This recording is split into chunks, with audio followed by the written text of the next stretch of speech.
Hi mga best! Welcome to my channel! So dito tayo ngayon sa Canva guys. Ituturo ko sa inyo kung paano mag-edit ng curving words. So mag-setup tayo sa A4, then pagkatapos niyan ilagay natin dyan ang ating words. So ganyan ang kalalabasan guys. And then i-type na natin dyan ang ating gustong words na ilagay. For example is Happy Separate Days. So ilagay natin dyan yung mga font na gusto natin.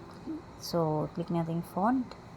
Then, click natin yung effect. Then, makikita natin yung shape.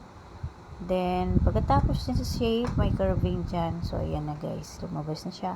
So, adjust mo lang yan. Ida-drag mo para magiba ang kanyang shape. So, ganyan lang kadali guys ang paggawa ng curving. So, kung bago pa lang kayo sa channel ko, please, paki-subscribe at saka para ma-update kayo sa aking mga uploads. So, kung gusto niyo ng mga colors na ilagay dyan para additional sa inyong mga design, so click nyo lang colors, then mag-select na lang kayo dyan ng gusto nyong kulay. So, ganyan yung kalalabasan niya guys. Salamat sa panonood!